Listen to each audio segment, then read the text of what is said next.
So welcome. Today I wanted to talk to you guys a little bit about my experience working in or working towards open source and both a little bit of the stuff I've done for production and for education. So I kind of want to keep things a little bit of a conversation, but I'll start off with a little bit of background on me, and then I'll get into a couple examples of softwares and solutions in the context of like a production pipeline, and some of the gotchas. If you have questions, just interrupt me at any point, and I'll address those at that time. So, just heads up, I'm going to be looking this way. I'm doing the speaker no-no, right? I should be looking towards you guys, but I dropped my laptop, and so I can't read things. So a little bit of background on me. So in the 90s, I did fine art graphic design, did both technical college, and then went to a four-year university. And so, started off on that side of things. In high school, I was in government school for the arts and went to the Fine Arts Center. So I was kind of very immersed in sort of the traditional art path starting off life, right? I then later on decided I wanted to get into computer animation, and so I pursued a degree in the 2000s in computer animation, and then followed up with another degree in game design and programming, and then went into Clemson's digital production arts MFA and completed that. Then, as you can see, I started into a PhD, and life happened, and sort of stepped away from that. So I've got a decent amount of experience on the HCC side, being human-centered computing, right? So how humans and computers interface. So I like to look at, and I'll try to insert some of that stuff into this discussion, because I think there's a real need for a true UX evaluation of both closed source and open source software. And there's pros and cons to both, right? Then, in the future, some of the things I'm looking at. So I really do want to try and push more of a Linux as my development platform. I do want to explore things, as we'll see in a little bit, like Godot. And by the way, I may have typos on here, because when I was working on this, it was like this big on my screen. So if I do have typos, I apologize. But Godot is an open source engine, similar to Unity and Unreal. And then we'll talk about Visual Studio Code as well, and some other options for basically doing development. And that's some of the stuff I want to dabble in the future more. Some of the stuff I've done while I've been in education are some examples of this. So you can see sort of the traditional, you can see old school game art. So that was early 2000s-ish. Doing stuff with animation. So these are two projects from Digital Production Arts, doing motion capture, doing keyframe animation. Working at Clemson as well, worked on several different projects that were in the serious games realm, so different things that were sort of training for measurement tools. Worked with a group in the IT department, the visualization lab. There I did a lot of coaching of other students, so there's a lot of big idea projects where they bring in like engineering students and whatnot, and then I was sort of the guy they went to when they had problems with like Unity and they couldn't figure out how to get the touch interface on the table to work, for instance. And so they were driving the projects. I was just sort of the support person. This isn't my work. This happened right after I left that group, but I also worked for Sunoco at Clemson. And so Sunoco is a printing, labeling sort of company. They sponsor the printmaking area in Clemson. I worked on some VR simulations. One of the things that sort of manifests, you see here, is getting into actually talking about training in VR for those sort of large printing machines. And this was a big deal too, as a side note, because why is VR valuable for training? Well, one of those machines is like the size of a room. So like if you want to take it somewhere like a conference, it's a lot easier to do it on an Oculus Quest, right? And to be clear, I went to conferences where they were still literally dragging these things to Las Vegas, and they would have a booth the size of the room with this giant thing in it. So, and I also worked with CUCWD, and we did training. Some of the things we worked on is like manufacturing for BMW. Worked on some safety training, so how to identify different safety issues and accommodate for those things. All right, so outside of that, what have I worked on? So I've gone to school, work, gone to school, work, gone to school, work. So I started off life in more of the illustrator, graphic design side. I did logo design, did some web design stuff. I was doing tattoos for a while. That was an interesting experience. The 2000s, worked on visualization and indie game development primarily. Visualization, I did some stuff for the Puerto Rican government, visualizing issues with Homeland Security. So if they had an incident in a specific place, they wanted to train people, okay, this is how you should respond to that. 2010s, continued with more indie game development, got more into VR training. And then in the 2020s, I've been working on, again, 3D asset creation. So I'll show you guys some examples of me working on board game minis, so for 3D printing and whatnot. And then in the most recent stuff, I worked with Peace Technologies on a boom truck simulator. So we actually built a physical replica of the controller they use in the real world, and we use Oculus Quest, and they could walk around and interface with the boom truck rather than having to bring out a, probably $100,000 boom truck and run into the side of a building to learn how to operate it. So here's some examples of that. So my old company, Digital Roar, that was doing indie stuff. You can kind of see like a little screenshot of like the title we were working on back then, space shooter kind of thing. Here, this is some of the 3D work I did. I didn't do the worm creature thing. For production cost reasons, we had to pay for that. The base, however, was completely 3D sculpted and then 3D printed and then turned into a production unit. By the way, this game is a game from my friend. It's called Hexplorer. It's kind of like a tabletop D&D sort of thing. I think he's on his 4th iteration now and has kickstarted well over like $1.5 million on that. So usually he turns to me and says, hey, we're going to make a stretch goal with some sort of 3D prop, and that's what I do. I also did like I don't remember what we called this, keep or something like that. So this was sort of, you can see the hexes. This sat down on a group of hexes and marked a area of the map. And then finally, that's the boom sim simulator down there. So on the educational side, of course, good old YMCA back in the day, taking care of a bunch of second graders. Can you imagine me? 60 second graders out in the sun, all screaming. Nobody died that I'm aware of. Then I started off in education, teaching at ITT Tech in Greenville. There's opportunity. I taught there part-time while doing my master's. And then, of course, WPCC. I've been at WPCC for a long time, in 2010s. Really got heavy into Unity and C# around that time. 2020s, did a little bit at Blue Ridge, did a little WPCC, did some stuff at Clemson as well for the C++ and C classes, or the labs, I should say.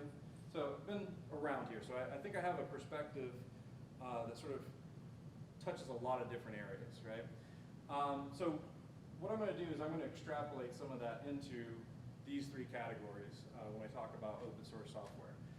And these are gross generalizations, all right? This topic probably is something, well, I joke with some people that this would be a talk that will start a flame war, right? So people that are hardcore open source are probably going to give me a hard time about closed source options and vice versa, right? But we can look at it in the context of a small developer, a large developer, and in the context of education, right? Small developers, they really want to do things like execute and produce ideas, right? They want to iterate quickly. They're not too concerned, or not as concerned generally, with the utmost top tier quality or execution. They got to get things going, right? So being small and agile. I think it's important to think about open source software as a solution in production in that context, right? So if it doesn't get things going quickly, if it doesn't allow them to execute quickly, there's going to be issues there. AAA, right? Of course, it's good to reduce cost. I do like to point this out, though, because it's a trade-off, right? If we use open source software, or replace open source software for closed source software, but now we reduce cost of paying for that software, but it means that the time spent is more, that's sort of a loss for a big enough company, right? If it's more human resource, that's a bit of a loss. And so the goal, with them is to usually maximize profits, right? They're not so concerned like a indie might be more concerned with like their big idea, right? Or the craft, potentially. And again, this doesn't mean the indies aren't concerned with profit. They should be. If they're not, they're not going to be around for very long. But a AAA title really is about making enough money to make that next one, right? You gotta keep the ball rolling. So if it doesn't make sense for them to use open source in a kind of cost perspective, then why do it? So again, iron triangle, you guys familiar with that concept? You can pick two. So time, quality, cost, pick two and throw the other one out. You guys heard that before? If not, we'll chat more about that later. But is it sort of a shorthand for you can't have it all, right? You can't have high quality, low cost, and do it in one-day delivery, right? This is why I won't make a dig on Amazon, but anyway. Anywho, and then on the educational side, like why do we care, right? So overall, education is about learning those functional goals, those concepts, right? And so here, the argument could be made that there is a positive side to open source if you're teaching the fundamentals, if it's focusing on the concepts. If, however, you're trying to teach a tool for a specific reason, so say X company wants to hire people using this tool, well then the goals shift because of that. All right, so real quick with sort of the application of production, right? You go through phases in terms of a pipeline, right? So you have ideation, you go through a pre-production phase, a production phase, and then usually if it's a good group doing production, you actually come back on the back end and you evaluate and iterate on the ideas, and you do a follow-up with post-production. So some of the big things for the ideation phase, right, in terms of game design, right? The design side of it, like actually coming up with the concept. The marketing side, right? Who are you selling this to? Why does that matter? Again, kind of important, right? Do you need to be quicker to market, or do you need to save money on your software? The project SWOT, right? Strengths, weaknesses, opportunities, and threats, right? How does that phase factor in to what you're making and who your competition is and what you need to plan for software-wise? A good example would be if nobody knows this awesome new tool, should you switch to this awesome new tool, right? Or should you just stick with the old stuff because you know you don't have to retrain people? Pre-production, right? So how you go about coming up with things like concept art, right? How you go about prototyping things, because I know it's a real temptation, especially if you're a student or you're a new indie developer, to go straight to what you think the final thing is, right? But that's not a good idea. So how do your tools support pre-production? How they support iteration? Production-wise, right? Getting the stuff done, right? But also, I just want to real quickly touch on how do you do project management? How do you maintain a good production? What are the tools that are available open source for that, right? You need to think about systems and features, right? So if I want to program for the Oculus, in production, I cannot easily, or as easily, work on a Linux machine. It just doesn't work as easily as it would just sticking on a Windows machine, because I can work on a Windows machine, quickly get testing new features done. And then, of course, content creation is going to be our big one. You will notice a trend that tends to blend, keyword blend, right? These concepts together, i.e. Blender, haha, anyway. So we are going to look at that content creation. That's where most of the tools that are viable, in my opinion, lie. All right, and of course, like I said, evaluation, where you do things like QA, user experience testing, fold that back into production, and then finally post-production, where you sort of self-analyze and say, okay, this worked, this didn't work, so on and so forth. So let's look at some of the concepts that we need to sort of evaluate open source in the context of what we're trying to do. So performance, okay? You're going to see several things. There's one piece of software that does the job, but is way slower than the professional stuff or the closed source software. Features and efficiency, or efficacy. So does it get the job done that you're trying to do? Does it have the features to get those things done?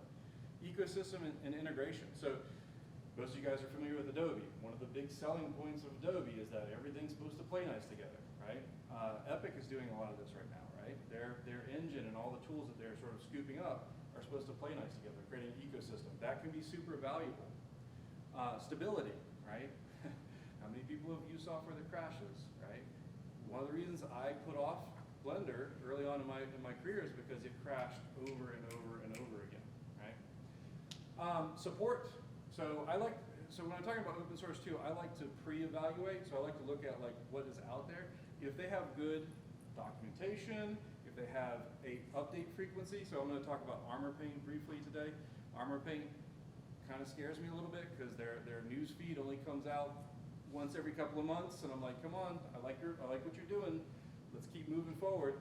Update frequency. How much they're showing what they're going to do in the future, and how much they're actually like executing on that gives me confidence on whether this software is going to stick around. Resources. Are there any kind of learning or community resources for onboarding people? You got to train people. Do they have stuff for that? Licensing. Okay, this is sort of the big one, right? So open source generally starts at that licensing model, but there are also free, freemium, and then of course stuff you purchase and you go on subscription for. Subscription is sort of the way most things are going these days that are closed source, but there's a variety of things out there. And then the big one that I like to highlight is usability, and I think there could be a whole talk. I think there could be a whole arm of ECGC just talking about usability of the different tools that we use in this industry and how some of the very popular ones, have very bad UX, like just not great UX at all. And how that, even though they may have carved out a section of the industry, does not make them good in that area, right? Doesn't make them easy to use and pick up. So let's start again a bit with Linux, with operating systems. So a couple of things from operating system standpoint. You got to figure out, what is your development platform? So does what you want to develop on meet your needs? Okay. Can I go from working on a Mac to building out to Windows? Yes, no, maybe, sort of. The big one that most of you guys are probably aware of is that you can't go to iOS from anything but a Mac, pretty much, right? So it's limiting.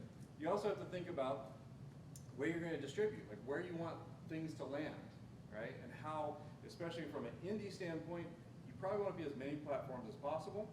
And then you got to think about software support. Linux, there are a lot of distros out there. Talk about a couple of them. And thinking about even like your driver support, right? How well does it support AMD if you want to use AMD? How well does it support NVIDIA or those sorts of things? Now, if you haven't used Linux before, these are three of my favorites. Ubuntu, ease of use, right? It's sort of the big boy on the block kind of thing. It's sort of lost a little bit its luster. If you want something that's a little bit more Windows-like in terms of look and feel, like XP Windows especially, then Linux Mint is really solid. I'm sort of leaning towards Manjaro right now because of the rolling release, meaning that I don't have to it basically will update continuously. I don't have to think about a new version. It's never going to have, in theory, a new version that I have to upgrade to. It just updates as it goes. So it should mean that I have the latest and greatest drivers and things of that nature as well.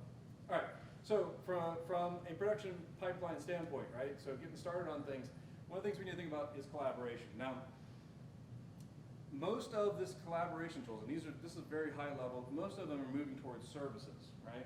And when you're talking about this, you got to think about, do I need synchronous or asynchronous? We all are going through a time where remote work is kind of the thing, right? So if I want to do that, I probably need something that's a little bit more synchronous. And most things give us that option.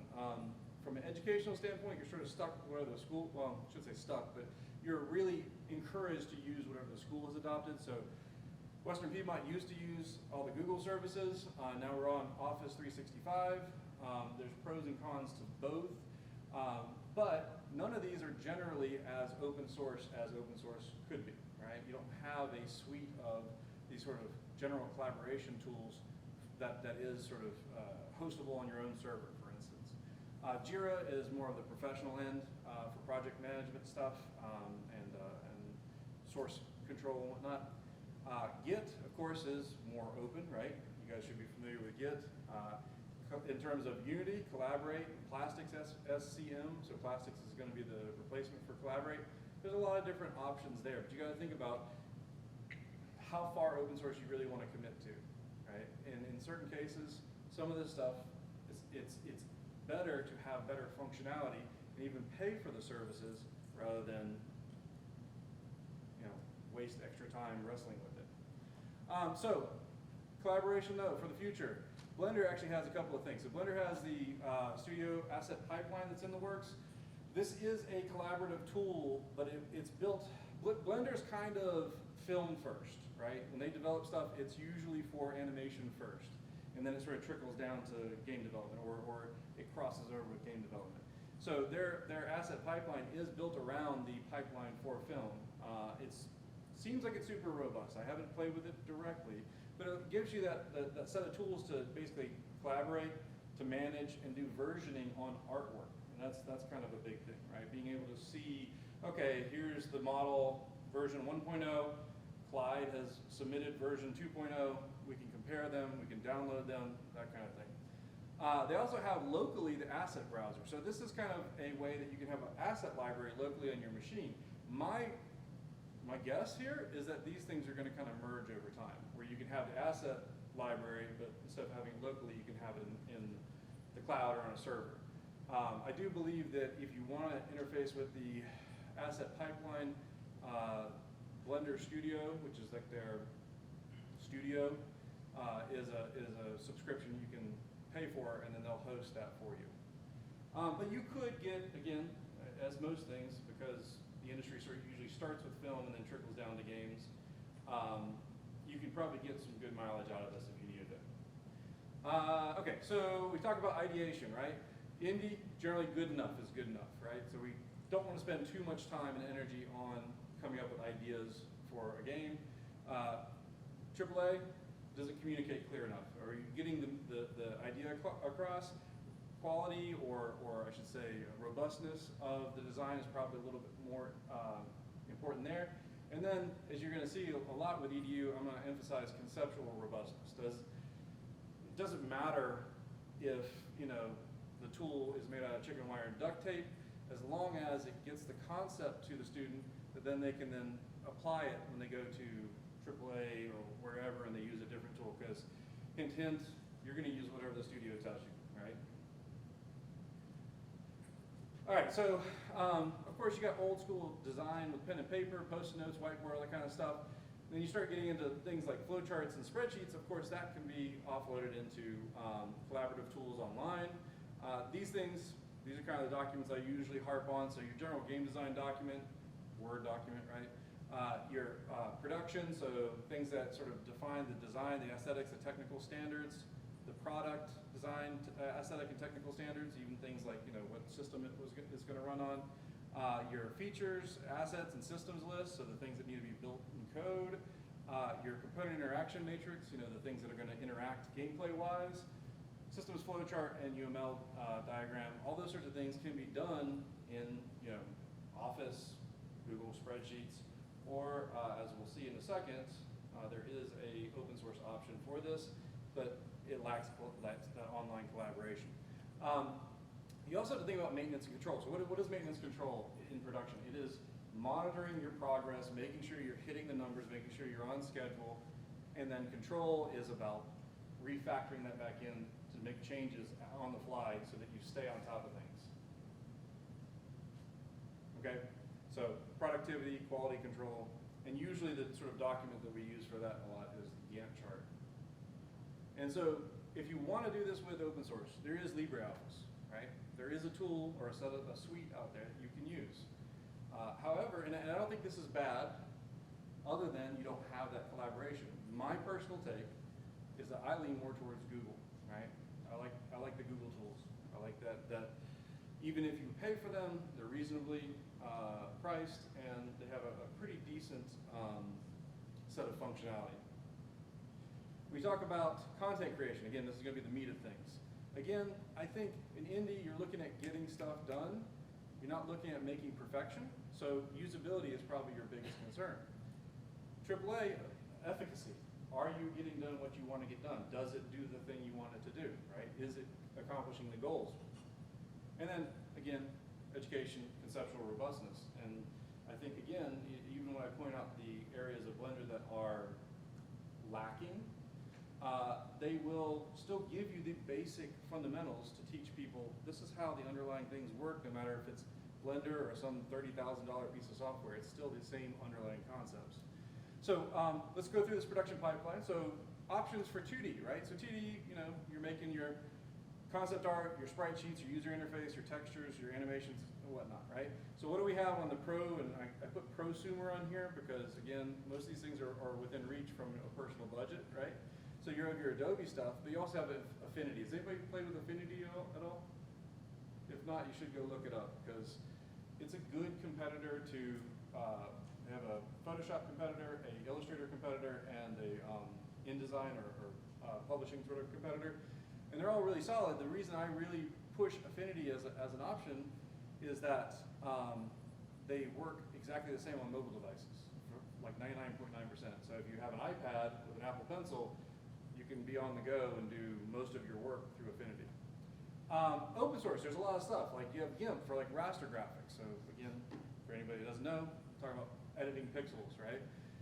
Krita, or Krita, depending on who you talk to, is raster. It's more for doing digital illustration and whatnot, but it also can handle 2D animation.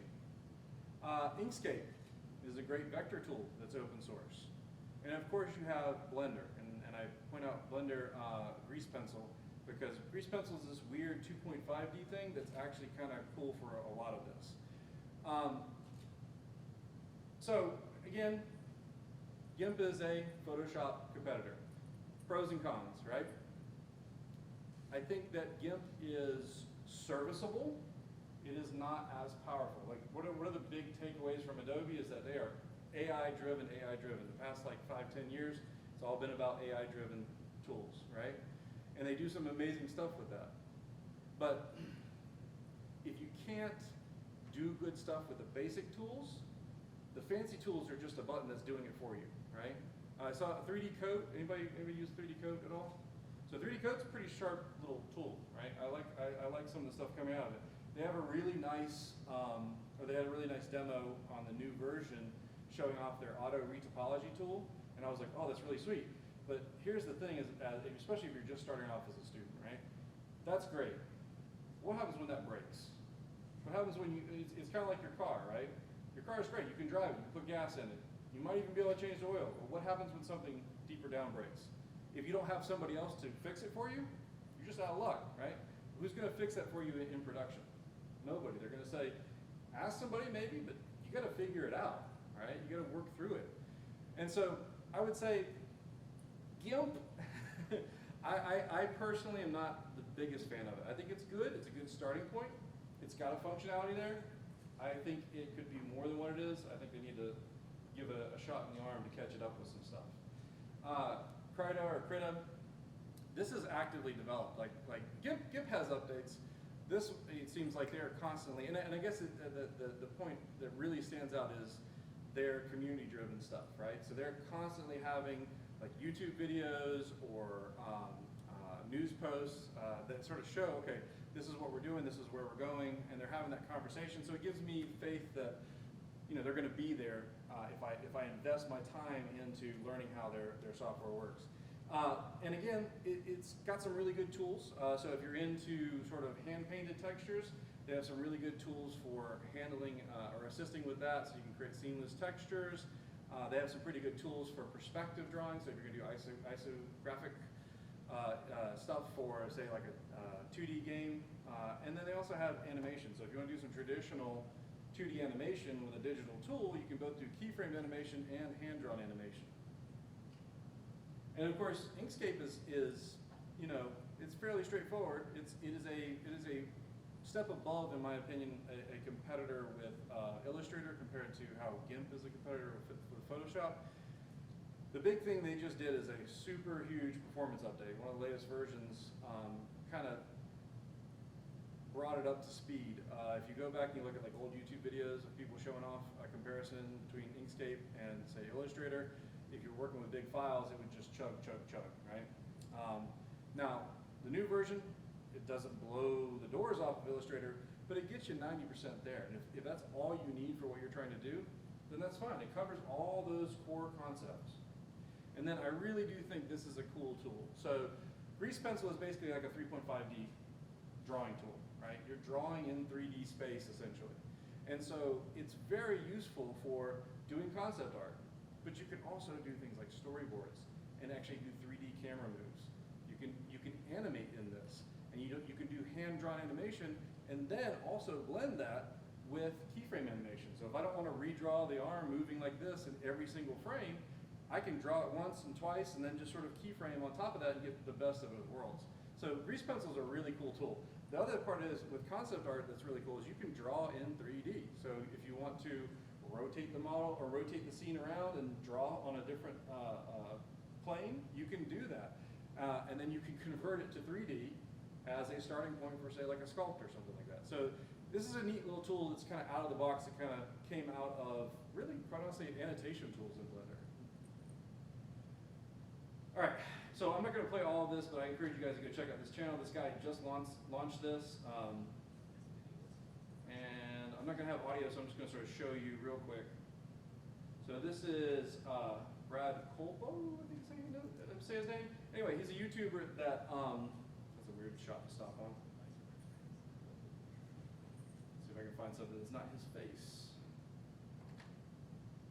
Oh, anyway, if you want the slides, you can have that as well, but it's on his YouTube channel and it's fairly new. He basically does a point-by-point comparison with Adobe and Affinity, and he's saying a lot of the same things that I wanted to bring up, right?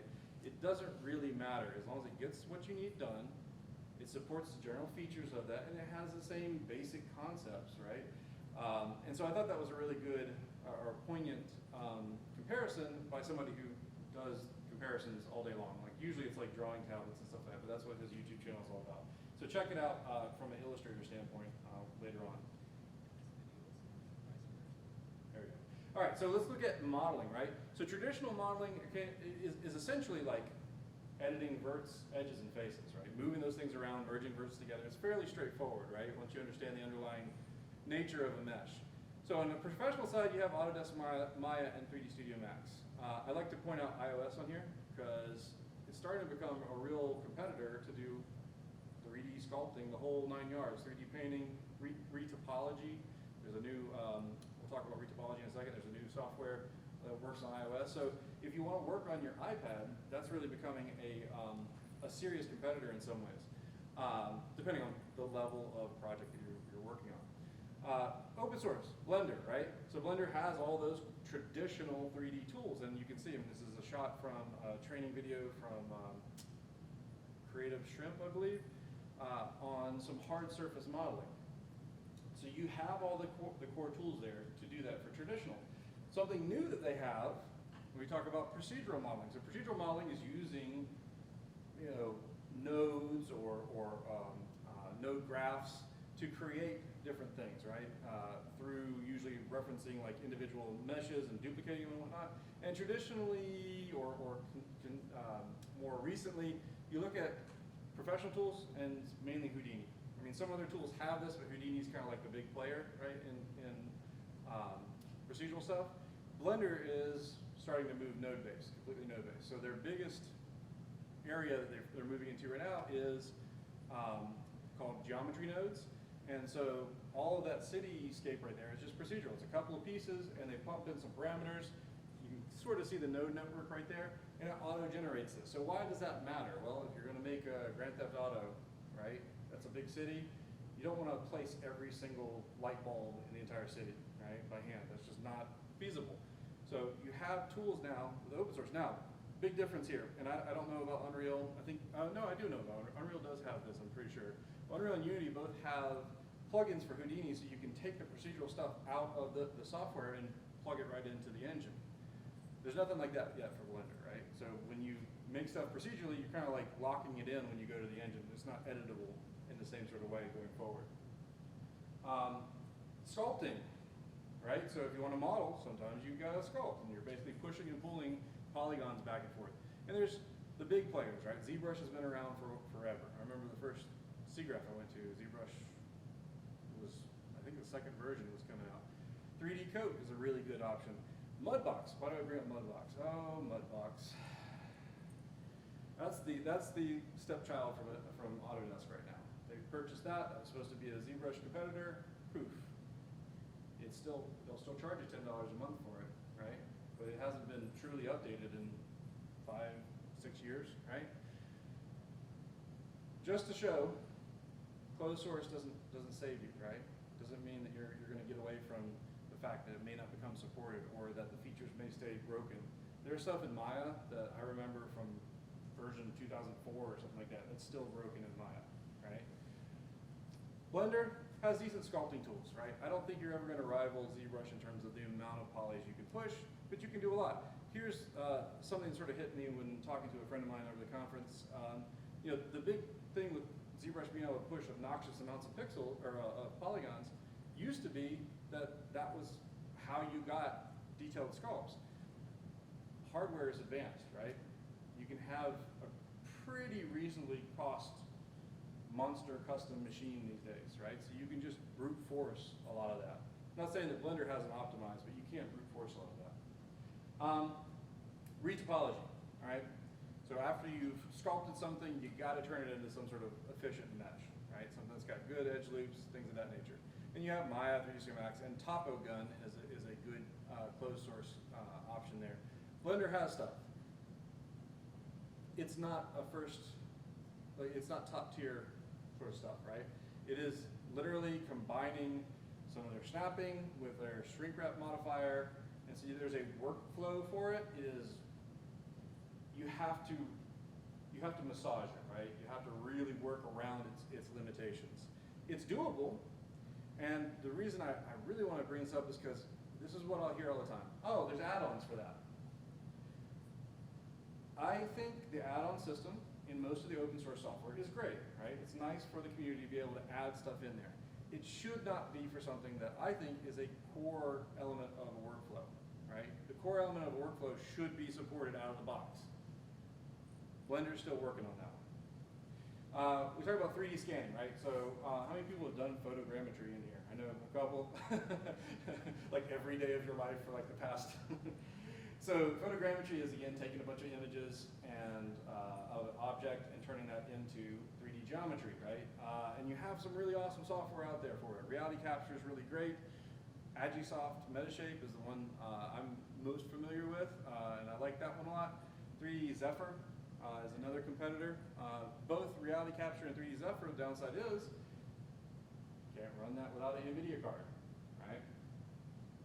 Meshroom is an option. However, it's still can't run it without an NVIDIA graphics card.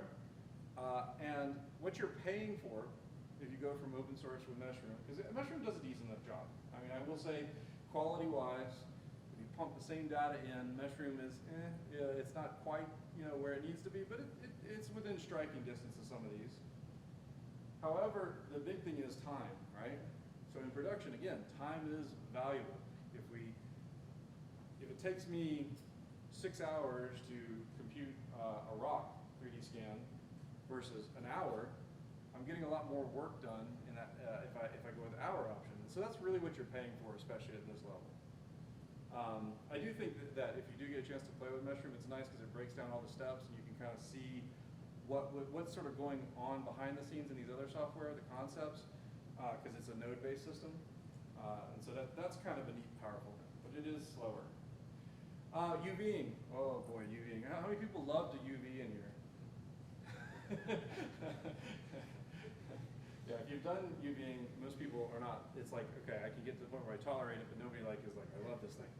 The UVs connect that 2D space to that 3D space, so you can wrap 2D images onto a 3D object, right? Well, 3ds Max, Maya have pretty decent UVing tools. Blender's UVing tools are serviceable. They're not great. They get the job done.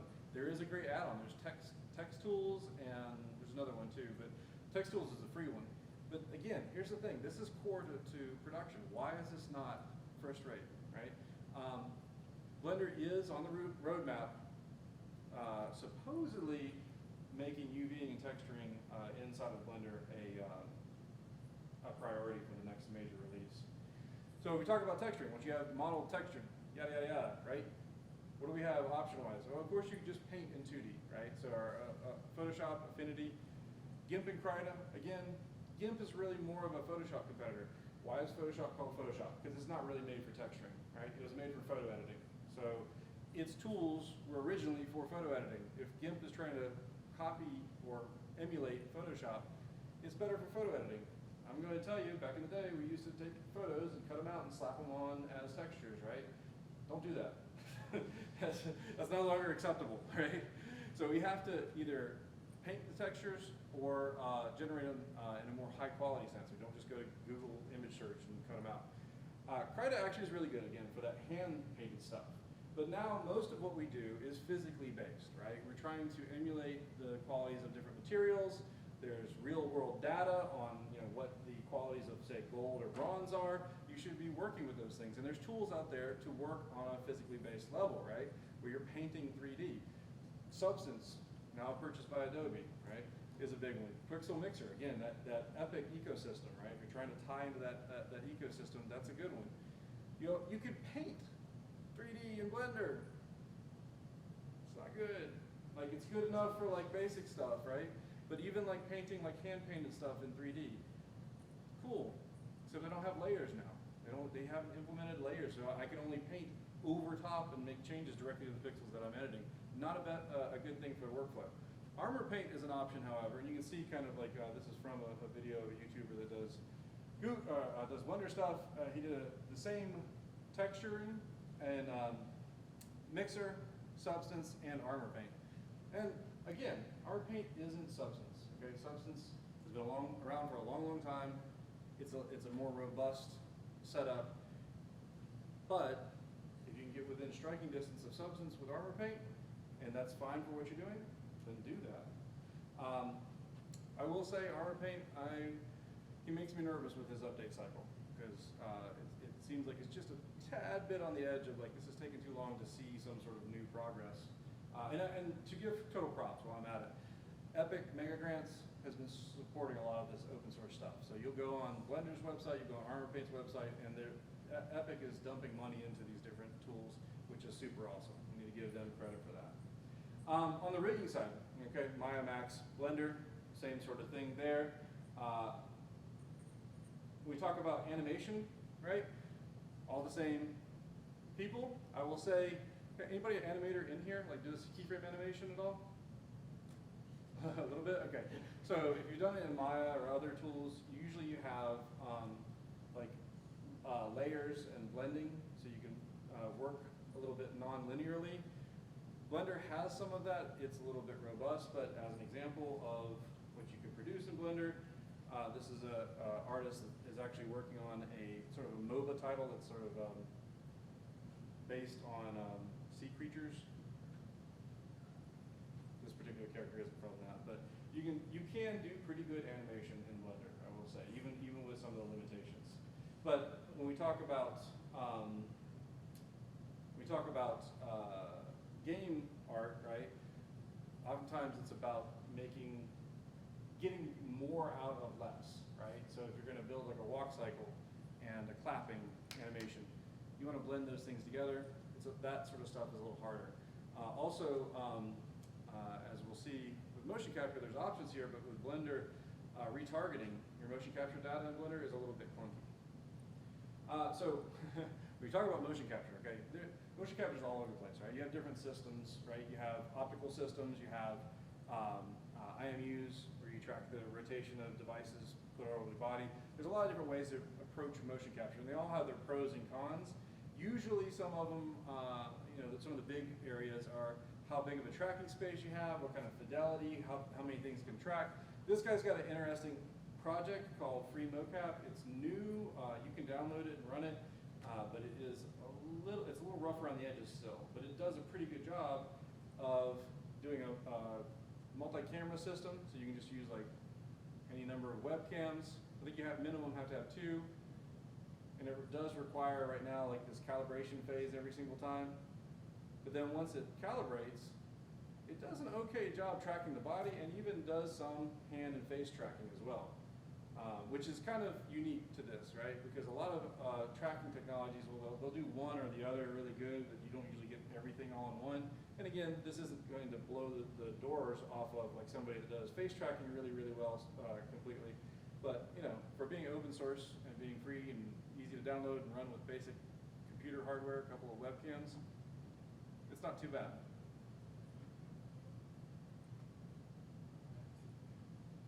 All right. Dynamics, so simulating, you know, water, gases, fracturing objects and whatnot. Again, Houdini is sort of the go-to in the industry, but Blender does an okay job. They actually recently in the last 2 years or so, updated to MandaFlow as their main fluid solver, and it does a pretty good job. Here, I guess the reason that this is important to think about is we're making games, or you're making films. Your audience doesn't care what you did behind the scenes. They don't care if you made the game with chicken wire duct tape or, you know, hot dog water. They don't care, right? They care about their experience, right? Please don't make a game made of hot dog water. I say things all the time in my talks. I'm like, should I have really unleashed that on the world? But the thing is they don't care. So if you can get, say, like, generate a point cloud, something I've been toying around with, you know, by simulating stuff in Blender and then generating a point cloud and taking it into your game engine of choice and using that for whatever you're trying to use it for, they don't care, right? They don't care if you spend $1 million on the software or you spend nothing on the software. So again, this area especially is, you know, special effects for games in general is thinking outside the box. This is not stuff that there is a clear pathway, whereas like modeling, it's fairly straightforward. I can look at the target that you're supposed to be creating and kind of break it down into pieces. This is a lot of you're solving new problems all the time for whatever output you're trying to get. So allow for that. Allow for the fact that you could take a lot of this stuff, generate something, and then rework it into something pretty amazing that wasn't the original intent. Audio, don't ask me, okay? I'm not an audio person. I know there are audio workflow stuff for Linux and whatnot. Ardour is a big one that comes up a lot. And I've heard that there are certain Linux distributions that tend to be better for audio engineering. I'm not going to go down that road any deeper than that, okay? That's not my purview. All right, so really quick, code, right? So if we're going to code, what do we care about? The engine itself, right? Again, Unreal and Unity, we talk about this all the time. It used to be, again, if you didn't know, Raleigh was like the hub of game engines in the world 10, 15 years ago. And Unity and Unreal kind of pushed everybody out. Both, I think, are solid engines. But if you truly want to go open source, you have Godot, which is, I think, kind of a sort of user interface-wise emulating some of the Unity look and feel. And a lot of the same features are there. Here's the thing I like to point out, though, that you don't really get as much with open source, is services. So if you've really done Unity development, Unity has a ton of services you can take advantage of, right? Unreal has a ton of services you can take advantage of. Those sort of larger support things you're not going to get, just like you don't really get the collaborative tool things with documentation software for open source. You're not going to get some of that services side for open source engines. And of course, you know, you got to program in some things, so IDEs, Visual Studio Professional and Community, those are pretty good. And then if you really want open source, Visual Studio Code is now open source, right? It went open source about 1.5 years ago, I think. So there are some options. Now, that's still Microsoft, right? And that's their project, but it's still good. I mean, I don't know too many people that would fight me on Visual Studio being a bad IDE, right? If you are that person, then we'll meet outside later. So real quick, before we open up for questions. So, something I'm working on, just to sort of show off, using open source stuff for a personal project. This is built a lot in Blender and using ArmorPaint. This is sort of just a test space inside of Unity that I'm using to sort of test out things, but literally everything's built off of like one quad that's sliced up, and then I have textures. So all the walls are the exact same, basically the exact same mesh, just reconfigured in different ways. Floors, ceilings, same sort of thing. So the idea behind this and why I'm sort of optimizing this way is because draw calls matter a lot on the Quest, and so I'm trying to make something that will look really good and run well on like a first generation Quest. All right, so ignore the adorable child on the right. And I'll open it up for questions and thoughts. I know it's a lot, and there's a lot to consider, and I think it's important to sort of acknowledge that there's not a right answer here, right? There are a variety of different softwares out there, depending on what you're trying to do. Some might be a good fit, some might not. I do feel, though, in terms of even at a professional level, Blender's starting to become a contender. The other ones are still a little bit shaky. So, anyway, questions, thoughts? Oh boy. So, what do you think the biggest differences between Maya and Blender are, and which one do you personally think is better for like animation and like good work and stuff? For animation specifically, I mean, animation is one of those things. It is very much a craft, right? I mean, you have to.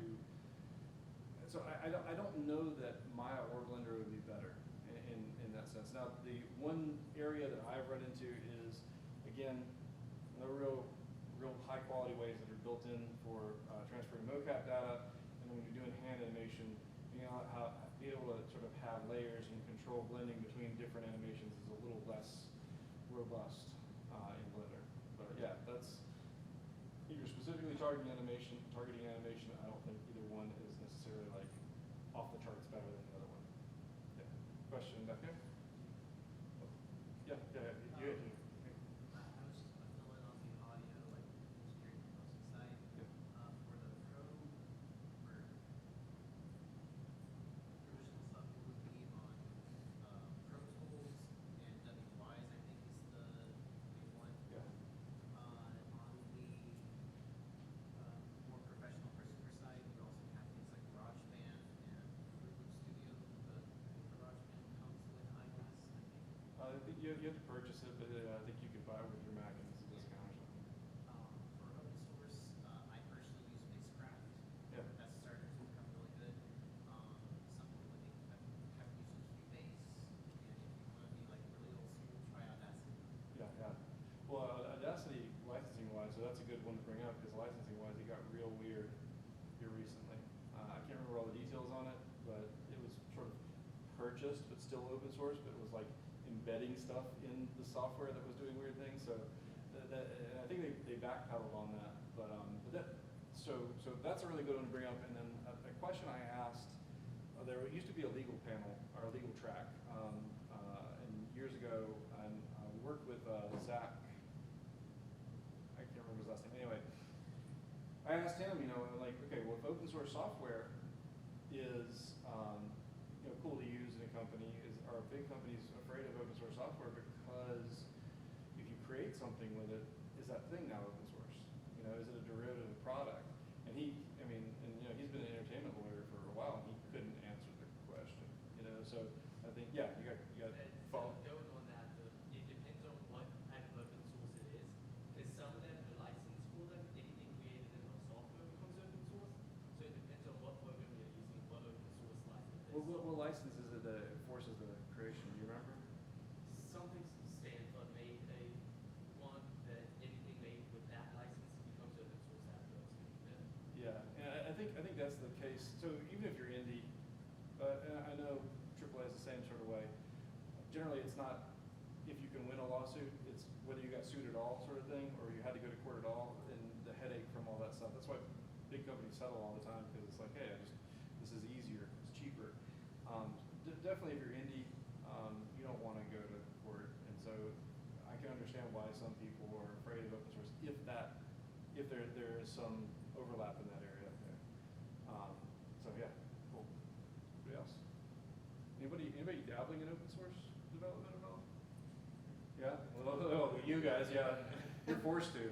I will say the other side that I didn't really talk about too is development for open source, right? In the context of this stuff. So I'm whining a lot about UX stuff in software. I could just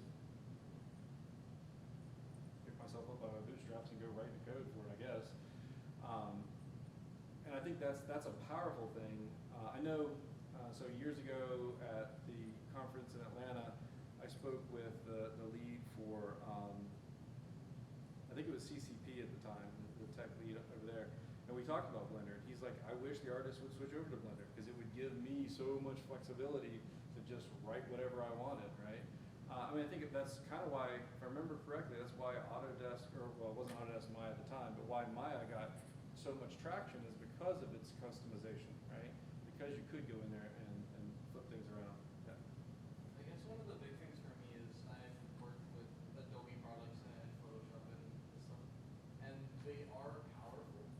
But when you get to this open source, it's a really great learning tool because before I mean, I'm certainly not an artist, but going with the Photoshop stuff, I was kind of clueless as to what all these tools were for, etc. And then whenever I get to the open source stuff and I get really frustrated, then I understand how to use the closed source stuff anyway. Yeah. So it's, even if you aren't going, you're just jumping in, it's a great easing tool into the more like closed source stuff.